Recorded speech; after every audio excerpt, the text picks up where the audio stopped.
Happy New Year, everyone. I want to share something with you today that has been better than any goal or resolution I've ever set. By doing this one thing at the beginning of each year, I have felt the impact of it all year long.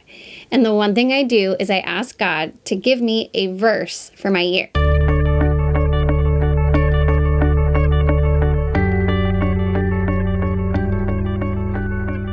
So in 2016, I first tried asking God for a word of the year, but I didn't really know what to do with the word when I got it, and I wasn't really sure the word was from God, and it was really weird. And I was just confused.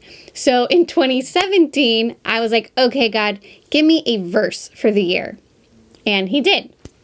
The verse he gave me is Psalms 144, verses 12 through 15. And basically it talks about your barns being filled with crops and the flocks in your field multiplying by the thousands. And that's really just the equivalent of today saying your wallet will be filled with cash. I was super excited about this verse because at the time we were running out of money. Josh and I were producing the Pitch podcast, and it was not yet paying the bills.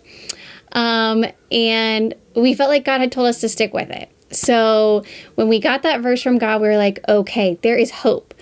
And in March of that year, Gimlet Media acquired our show. So God obviously knew what was coming, and he used that verse of the year to encourage us and to sustain us. The other reason I like having a verse for the year is because it also gives you something to pray through the year. The rest of that verse goes on to say, may there be no enemy breaking through your walls and no going into captivity. 2017 was a year of the highest highs, but also the lowest lows.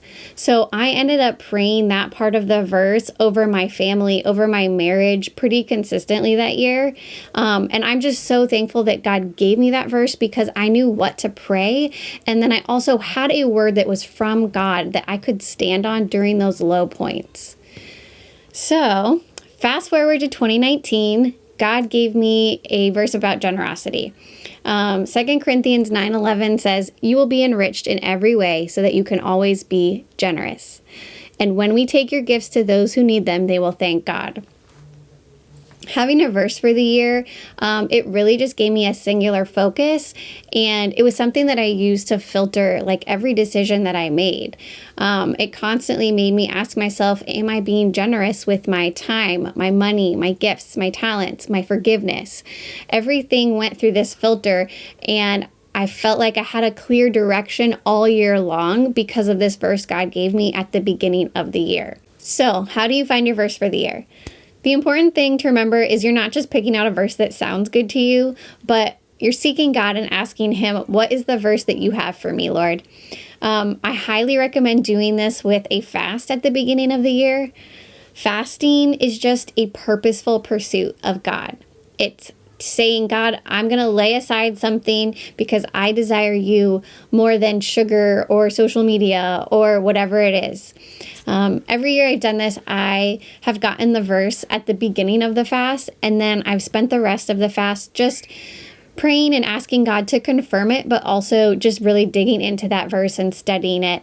And it's just always been super exciting to see what does God have for me this year. If you would like to do it as well, I would love to hear that you're doing this. So just comment below and let me know that you're going to ask God for a verse this year. And I can pray for you that God speaks and clearly reveals his word for you for this year.